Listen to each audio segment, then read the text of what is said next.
my channel. My name is Uju Ananobi and this is my vlog. And you know how we do it here, we're always here to spill the tea, hence my wine glass. And I'm so excited for today's topic because I feel it's something that both male, female, she, whatever you call yourself, I feel like it's something everybody needs to know about and needs to learn, basically. So today I'll be talking about the 5 different love languages. You know, at this rate, I actually call myself a love doctor. Because I mean, I keep helping you guys, you know, and I get emails all the time like, oh, my boyfriend this, my girlfriend that, and I'm like always replying people. So I do deserve the title of a love doctor. Yeah, I think I'm going to change my name to Chatterbox with Uju bracket love doctor. Anyway, so today I'm talking about the 5 different love languages. Now, before I start, I don't want people to feel like love languages just have to do with female. No, men also have love languages, and I'm going to help you find out what I'm going to help you find out your partner's love language and what your love language is as well. And if you watch this video to the end, you might just find out what my own love language is. With that being said, moving on. Now, what is love languages? Love languages simply defines the way we feel loved and appreciated. Now, the thing with love languages is that people have different personalities, have different types, hence the difference in love languages. Now, some people feel loved when you give them gifts. Some people feel loved when you tell them how special they are to you. Some people feel loved when you just spend quality time with them. And this love languages is based on your personality. That is why it is important to know your partner's love language. Excuse me. Yeah, bless. That is why it is important to know your partner's love language, because when you know what your partner likes or what really makes your partner feel appreciated, it makes the relationship smoother. Don't say I never did anything for you guys.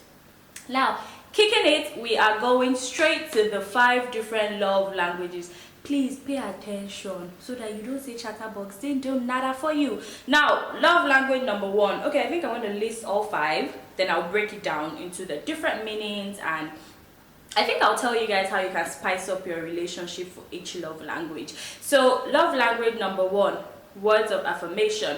Number 2, acts of service. Number 3, receiving gifts. Number 4, quality time. Number 5, physical touch. Now, I will just break down the different love languages and see how I can help you revive that relationship. Now, I will start with words of affirmation. Now, this love language simply describes that your partner or you, if it's your own love language, love when people appreciate you with their words. Now, short and simple words mean a lot to you, like things like, oh honey, you look lovely. Oh, you look beautiful today. Thank you so much for everything you do for our family. Oh, that was a lovely meal. Your cooking is amazing. Now, if you have a partner that has this type of love language, it means that simple words mean a lot to them. That's why you have to tell them constantly and remind them constantly that they mean a lot to you. Now, I know a lot of people will be like, oh, my partner knows I love her. My partner knows that she's amazing. No, people with this kind of love language, they want to hear it all the time. They want reassurance. They want to know that they mean the world to you. So you gotta say it, man. And I know men will be like, oh yeah, I don't like I don't know how to make the voice here, but basically I know guys will be like, oh, they don't know how to express their feelings like with words and everything. So I will tell you a simple trick or a game you can play with your partner, you know, just once in a while to spice up the mood. If your partner's love language is words of affirmation and you don't know how to get it across to her or him, so basically you can take a piece of paper, several papers actually, and a pen, so you can write down the beginning of a statement. You can say, I feel loved, and you wrap it and you drop it in a box. Then the second paper, you can write, I think it's sexy.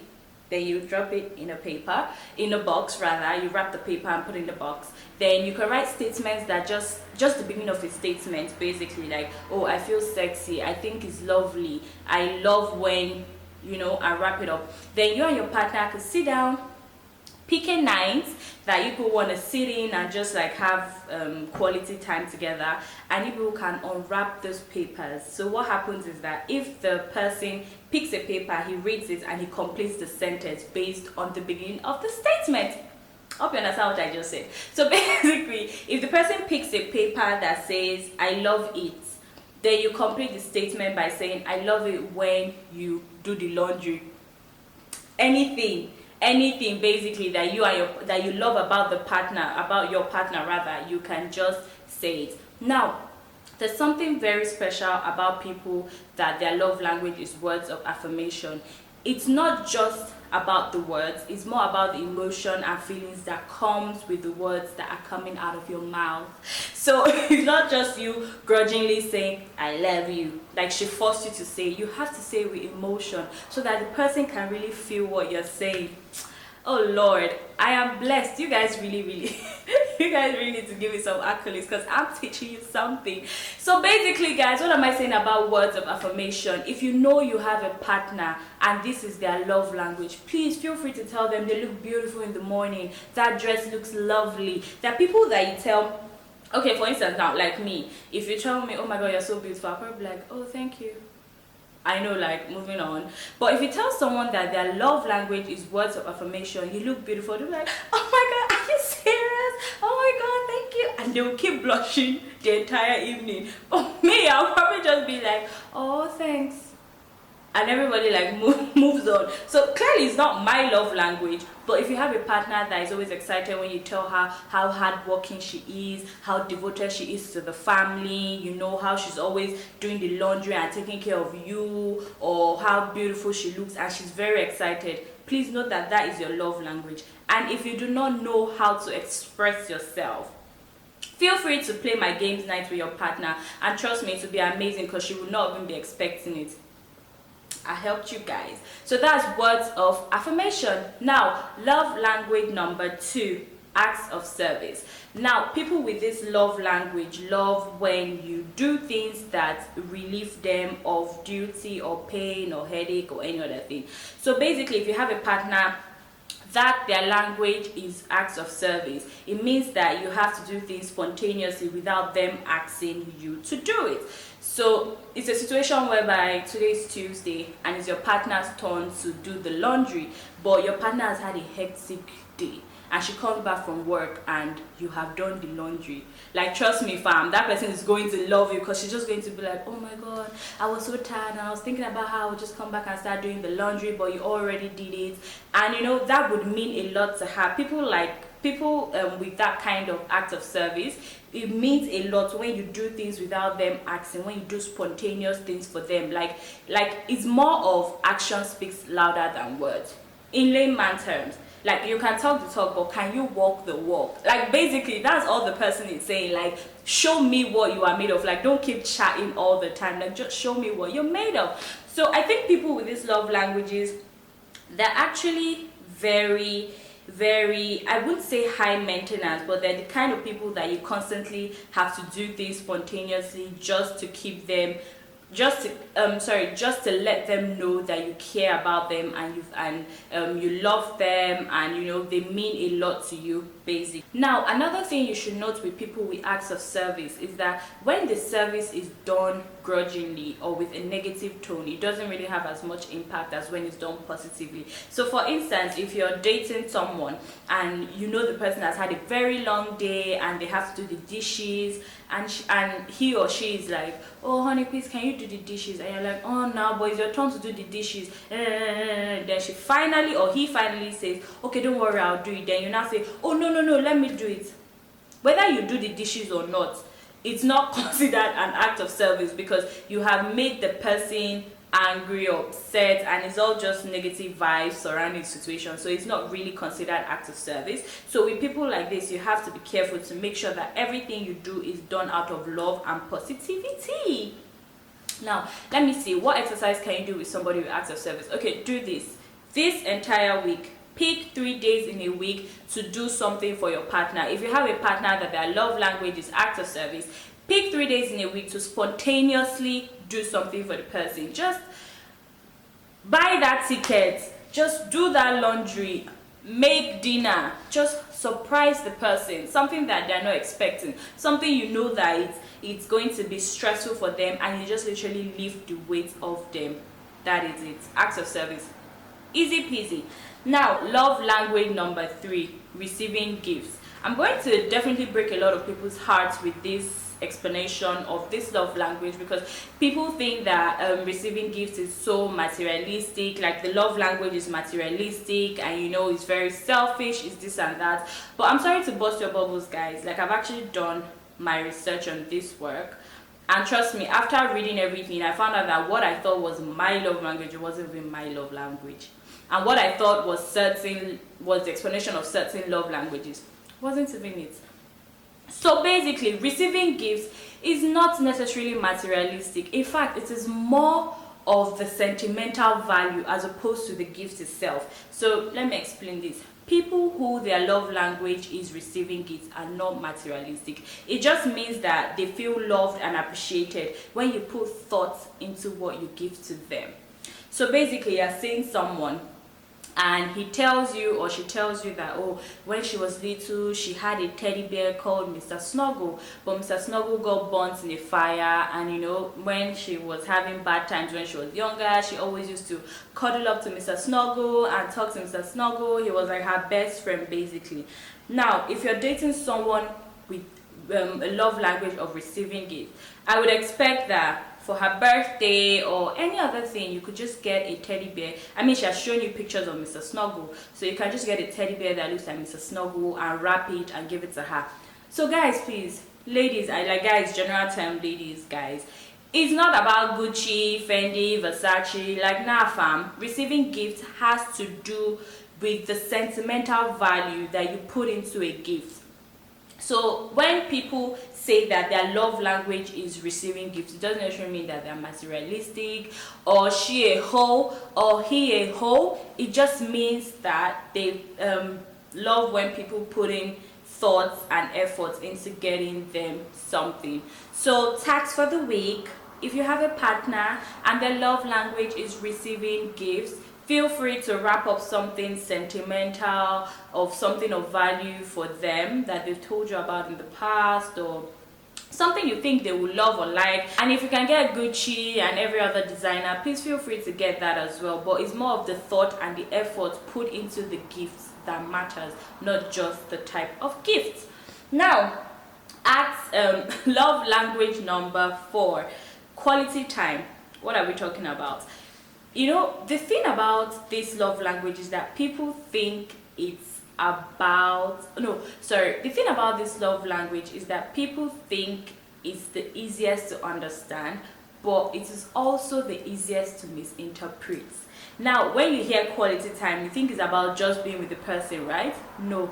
This love language actually has to do with a lot of attention to the person involved. So if you have a partner that their love language is quality time, just know that they don't just want to be with you, but they want the attention centered around them.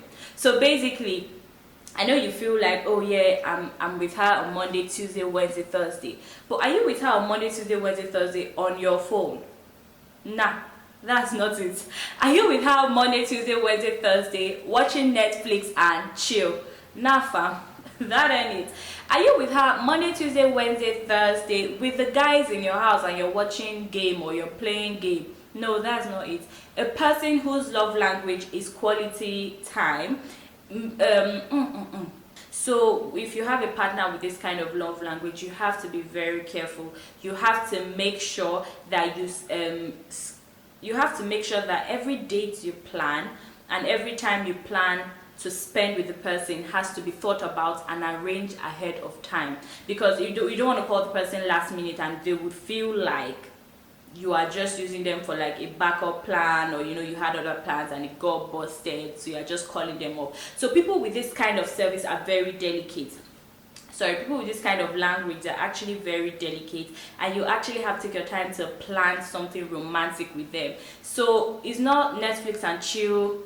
You have to make sure that you are actually present with them in the situation, and you are trying to make like conversations that are personal to them. Like you're basically trying to get to know someone without your phone, without the TV, without a game on, and every other thing. So people with this love language prefer when you actually spend time with them as opposed to Netflix and chill. Now, don't get me wrong, you can also Netflix and chill, but just remember that your partner wants the actual attention. She doesn't want to see a movie, she wants the actual attention. So make sure you give it to her when you guys are Netflixing and chilling together. So if you have someone that their love language is quality time, I'm going to tell you the 3 B's that would help you have a successful relationship. Be deliberate with your time, be affectionate, and be mentally present. With that being said, I am going to move on to the 5th love language, which is physical touch. Now, I'm going to break a lot of people's hearts by the time I explain this love language, so let me take a sip. So basically, I know a lot of people are going to say, oh, we know what physical touch is, but trust me, you don't. Because physical touch isn't necessarily about sex. I have done my research, trust me, you know I'll never come here without having covered my grounds and everything. But physical touch is not about sex. It's actually more of hugging, holding hands, stealing 1 or 2 kisses here and there. So if you have a partner that their love language is physical touch, they may not necessarily be into over the top PDA, just holding hands, kissing, hugging here and there and whatnot. So basically, let me just explain this love language. So basically, physical touch love language has to do with your partner feeling loved and appreciated or feeling connected. In this love language, I would say feeling connected to you when they have like physical contact with you. That's why sometimes in relationship you hear I feel disconnected physically. So when someone says something like that, you should know that their love language is physical touch, and you've just been a little bit unobservant, if that's a word, if that's the right word. You're just being a little bit lackadaisical towards their love language, and you've not noticed that your partner has that love language. So basically, people with the physical touch love language love when feel loved and appreciated and connected when their partner maybe put their hands over their hair, grabs their ass in public, or not necessarily public, but maybe tap their ass, or peck or kiss, or hug, or all that. Some people like when you kiss them on their forehead. It's actually a thing. Actually a thing. Some people like when you kiss them on their forehead. So if you have a partner and you know that their love language is physical touch, please feel free to give a kiss, a peck, a hug, a this. You can put your hair through your partner's hair, your hand through your partner's hair, and do things that will make them feel loved. Now, with all that I have said, it's very okay for someone to have more than one love language, but everybody has like their primary love language. And I know I said if you watch to the end of the video, you'll find out what mine is, so let me review it. So funny thing is that I used to think my love language was receiving gifts. Trust me, I love like a good gift item, especially when it's thoughtful. Like that Mr. Snuggle story was actually my story. Like I had a teddy when I was growing up, so I would love that if I had shared something like that with someone and the person got me that teddy now. Like it will mean a lot to me. But then again, after doing my research, I found out that my primary love language is not receiving gifts but acts of service.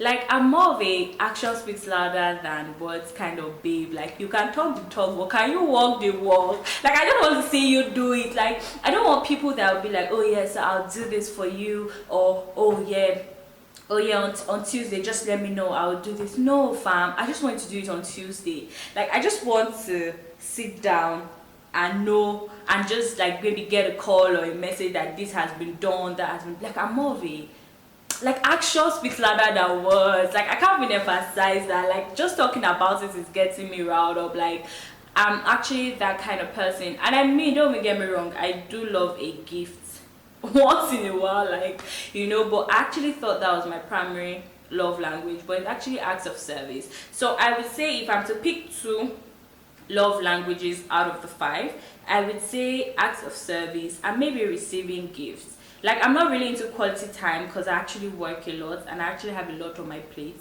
So I would expect to be with somebody that is equally as understanding as I am. So quality time is definitely not my love language.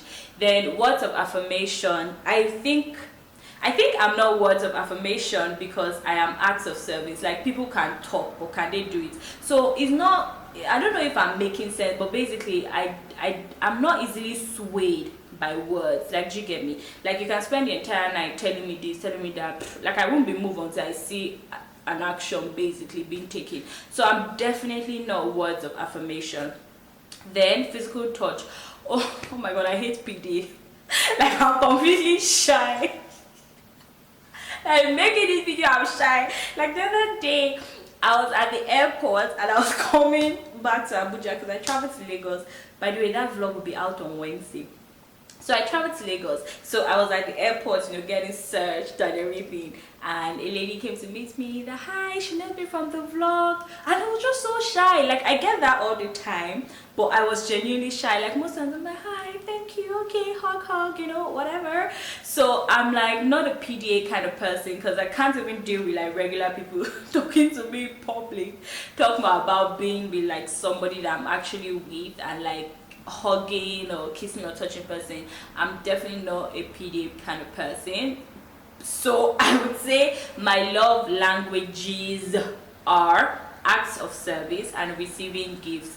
I'm a gifter. Like, I'm the kind of person that I gift random people, so it's not even just about boyfriend. So talk more of someone that I'm actually dating. Like, I'm that kind of person that will wrap a gift and give to you. I remember one time there was a cleaner in our office and she was pregnant and I was just passing and I heard, oh, this person gave birth. I just got a teddy bear for her. I wrapped it and I said, oh, I'm giving it to her. And do you know the worst part? I didn't even know her. I just heard she was a cleaner in the office that gave birth. So basically, I'm that kind of person that loves to give things or gift people things. So I'm more of a acts of service and receiving gifts kind of person. I told you I'll find out my. Anyways, I hope you guys enjoyed this episode on Chatterbox with Uju. I hope I was able to help you determine your love language or the love language of your partner. Please let me know your love language in the comment section down below, or you can email me at chatterboxwithuju@gmail.com, or you can Instagram me or DM me. All my handles are chatterboxwithuju@gmail.com. Feel free to leave your comments down below, and you can follow me on Instagram, Twitter, and Snapchat at chatterboxwithuju. Oh, I was going to say at gmail.com. At chatterboxwithuju. Thank you guys so much for watching my video. I love you guys so much.